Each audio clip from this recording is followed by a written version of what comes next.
Jumpa lagi, konco-konco dokter desa. Kali ini, saya akan mengulas mengenai suatu kasus yang mungkin bermanfaat bagi ibu-ibu yang memiliki remaja putri yang baru mulai beranjak dewasa.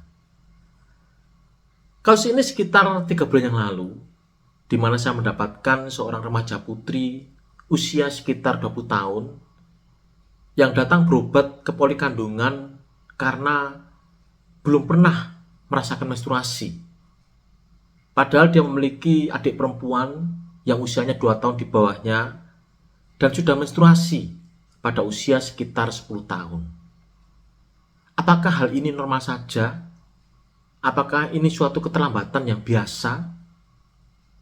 Tonton terus videonya dan jangan lupa untuk like, subscribe, dan share. Oke? Stay tune.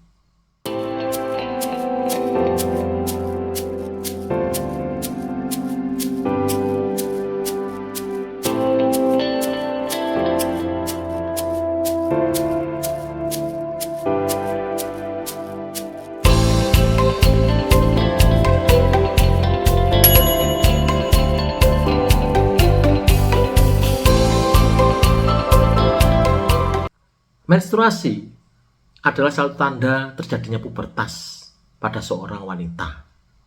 Wanita yang mulai beranjak dewasa biasanya akan mengalami menstruasi. Menstruasi yang pertama kali terjadi disebut dengan menarche dan biasanya terjadi pada usia kisaran 10 sampai dengan 13 tahun. Banyak orang beranggapan bahwa menstruasi adalah hal yang normal, yang biasa saja terjadi dan terjadi pada setiap wanita, tinggal tunggu waktu saja. Apakah memang demikian? Ternyata terdapat sedikit wanita yang tidak pernah mengalami menstruasi. Jumlahnya sedikit, hanya sekitar 0,1% dari populasi. Kondisi tidak menstruasi ini dalam istilah medisnya disebut dengan amenorrea.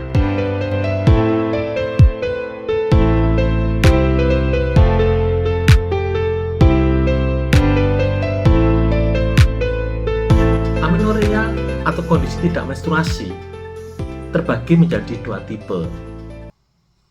Tipe yang pertama adalah amenorrea primer, di mana seorang wanita sama sekali tidak pernah mengalami menstruasi meskipun usia sudah cukup.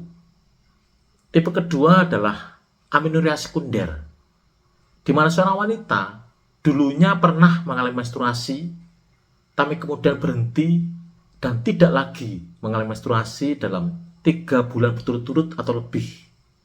Dan bukan karena hal yang alami, misalkan bukan karena kehamilan atau bukan karena menyusui. Untuk kasus yang kita bahas tadi, Nona A, karena tidak pernah menstruasi sampai dengan usia 20 tahun, maka dapat dikatakan bahwa Nona A menderita amenorrea primer.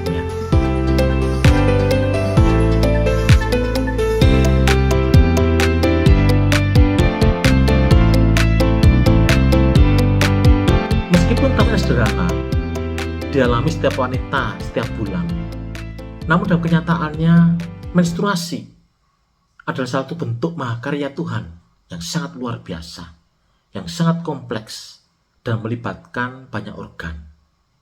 Setidaknya ada 3 organ yang terlibat secara langsung dalam proses menstruasi, yaitu otak, indung telur, dan rahim. Ketiganya berada dalam hubungan yang sangat kompleks dan saling mempengaruhi dalam terjadinya menstruasi. Gangguan pada satu organ di atas bisa menyebabkan kondisi tidak haid, atau haid terus-menerus, atau haid yang banyak, dan sebagainya. Dalam kasus Nona A yang kita bahas tadi, kita tahu bahwa Nona A menderita amenorrea primer atau tidak pernah haid sama sekali. Untuk menentukan diagnosa amenorrea primer, perlu diperhatikan 2 hal. Yang pertama adalah usia dari wanita tersebut, dan yang kedua adalah ada tidaknya tanda seksual sekunder. Tanda seks sekunder bisa berupa ada tidaknya pertumbuhan payudara, dan ada tidaknya pertumbuhan rambut pubis. Diagnosa amenorrea primer ditegakkan bila seorang wanita usia 14 tahun belum pernah menstruasi dan juga tidak memiliki tanda seks sekunder, yaitu tidak memiliki pertumbuhan payudara dan tidak memiliki pertumbuhan rambut pubis. Namun jika wanita tersebut memiliki pertumbuhan payudara dan juga memiliki pertumbuhan rambut pubis, maka evaluasi ada tidaknya menstruasi dapat diundurkan sampai 2 tahun ke depan, sampai dengan usia 16 tahun. Namun jika sampai usia 16 tahun masih belum juga menstruasi, maka dapat dikatakan wanita tersebut menderita amenorrea primer. Untuk kasus nona A yang sudah kita bahas bersama, ternyata tidak didapatkan adanya pertumbuhan payudara dan juga tidak didapatkan adanya pertumbuhan rambut pubis. Sehingga sebenarnya diagnosa amenorrea primer pada nona A sudah bisa ditegakkan pada usia sekitar 14 tahun. Jika didapatkan kondisi amenorrea primer, maka sebaiknya segera diperiksakan agar bisa diketahui penyebabnya apa dan bisa diberikan terapi dan solusi sedini.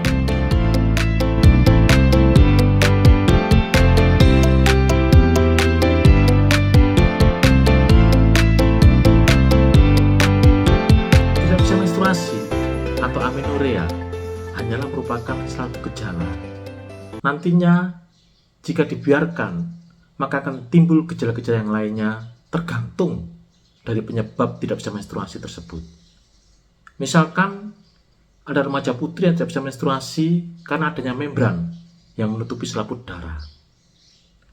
Awalnya, selain tidak menstruasi, akan dirasakan nyeri setiap bulan pada saat yang seharusnya ada menstruasi karena darah mens tidak bisa keluar, dan juga akan timbul benjolan. Namun jika dibiarkan, maka nyerinya akan semakin sering, semakin lama, dan benjolannya akan semakin besar. Berisiko timbul endometriosis, dan pada akhirnya kondisinya akan semakin parah. Kemudian yang lainnya misalkan remaja putri yang tidak bisa menstruasi karena tidak terbentuk indung telur. Awalnya mungkin hanya berupa tidak menstruasi saja. Namun jika dibiarkan, akan terjadi suatu gangguan pertumbuhan. Remaja putri ini akan menjadi pendek dan kemudian mengalami keropos tulang karena tidak adanya estrogen, dan dengan segala akibatnya kemudian. Jadi, mengetahui penyebab dari tidak haid atau amenorrhea itu adalah sangat penting. Dengan mengetahui penyebab dengan jelas, maka dapat diberikan solusi dan terapi yang lebih cepat dan tepat, sehingga tidak memperparah kondisi remaja putri tersebut.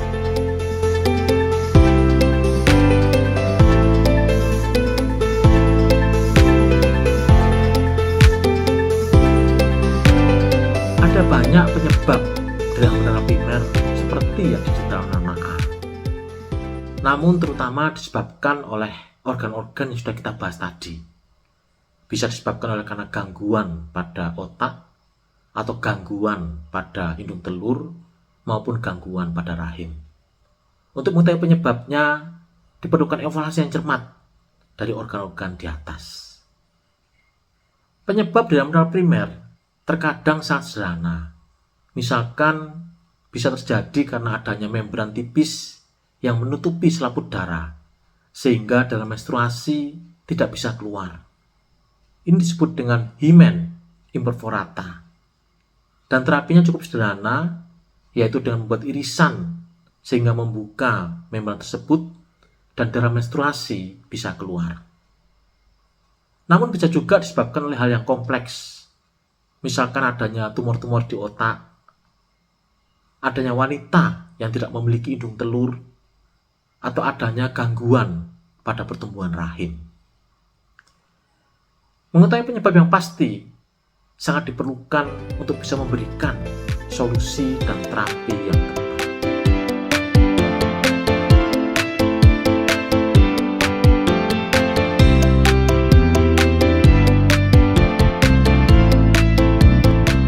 Seperti yang diterangkan sebelumnya, penanganan dari amenorrea primer tergantung dari penyebabnya.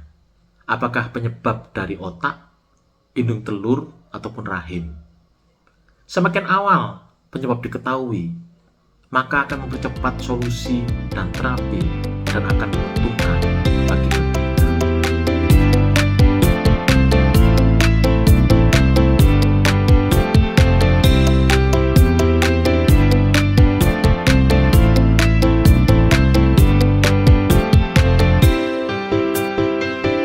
Demikian ulasan sederhana yang bisa saya berikan tentang kasus amenorrea primer. Semoga bermanfaat, terutama buat ibu-ibu yang memiliki remaja putri. Terima kasih sudah menonton videonya sampai selesai, dan jangan lupa untuk like, subscribe, share, dan nyalakan lonceng notifikasi agar Anda tidak ketinggalan dengan video-video saya yang terbaru. Oke, sampai jumpa di video berikutnya.